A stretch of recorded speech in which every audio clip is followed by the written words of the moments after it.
అందరి గురువు గారైన బ్రహ్మర్షి పితామహ పత్రిజీ గారికి ఒకసారి గట్టిగా క్లాప్ చేద్దాం. మరి పత్రి గారి ఆశయాల్ని ముందుకు తీసుకెళ్లాలంటే పిరమిడ్ జగత్, ధ్యాన జగత్, శాకాహార జగత్ మరి చక్కగా 2026లో ఫస్ట్ సిద్దిపేటలో స్టార్ట్ చేశాను. దానికి భూపతిరాజు గారు, మన ఈశ్వరయ్య గారు, వాళ్ళ సిద్దిపేట పిరమిడ్ సొసైటీ మాస్టర్స్కి ఒకసారి గట్టిగా క్లాప్స్ చేద్దాం మనం గట్టిగా.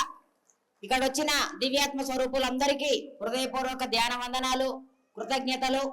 మరి చక్కగా ఇందాక చెప్పారు సారు వాళ్ళు, మహాత్మా గాంధీజీ అహింసకు మారు పేరు.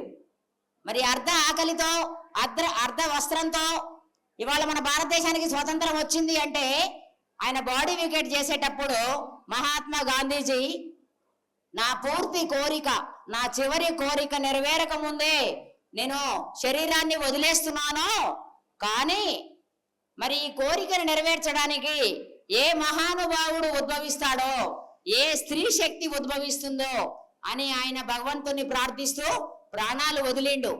మరి అలాంటి మహానుభావుడే మన బ్రహ్మర్షి పితామహ పత్రిజీ గారు వచ్చారు. మరి ఎంతో మంది స్త్రీమూర్తులు వచ్చారు. ఇవాళ సత్యము ధర్మము, భారతీయ సనాతన ధర్మాలు రెండు, ఒకటి సత్యమేవ జయతే, రెండు అహింసా పరమో ధర్మ. సత్యం ఏంటి పత్రి గారు చెప్పారు, మనం అందరం దైవాలం అని చెప్పారు. My dear friends, my dear masters, my dear God's అని అందరూ దైవమే అని చెప్పింది పత్రి గారు ఒక్కడే.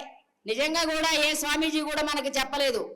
మరి మనం ధ్యానం చేస్తే సత్యం తెలుస్తుంది. సత్యం తెలుసుకున్నప్పుడు మనమందరం దైవాలైనప్పుడు ప్రతి జీవిలో కూడా ఆ భగవంతుడు ఉన్నాడు. మత్స్యావతార గోవింద, వామనావతార గోవింద, కూర్మావతార గోవింద, వరాహవతార గోవింద, అన్ని అవతారాలు ఆ విష్ణుమూర్తి, ఆ భగవంతుడే. కాబట్టి ఆ భగవంతులందరినీ మనం కాపాడటం కోసం అహింస అనేదే పరమ ధర్మం. అహింసా పుష్పమే మోక్షానికి తొలిమెట్టు. మరి అలాంటి అహింస శాకాహార మహాకరుణ శాకాహార నిర్వహించుకున్నాం మన జిల్లాలలో కూడా. ఫిబ్రవరిలో మనకి జగిత్యాలలో ఉంది, మార్చిలో మరి జైరాబాద్లో ఉంది. మనం అందరం కూడా ఇతోధికంగా ర్యాలీలు చేస్తూ, పిరమిడ్ నిర్మాణాలు చేస్తూ, మనం అందరం ధ్యానం చేస్తూ, ధ్యాన ప్రచారం చేస్తూ ఇంకా మన పిఎస్ఎస్ఎం వ్యవస్థని ఇంకా ముందుకు తీసుకెళ్దాం. ఇంత మంచి అవకాశం ఇచ్చిన మీ అందరికీ హృదయపూర్వక ధ్యాన వందనాలు. Thank you.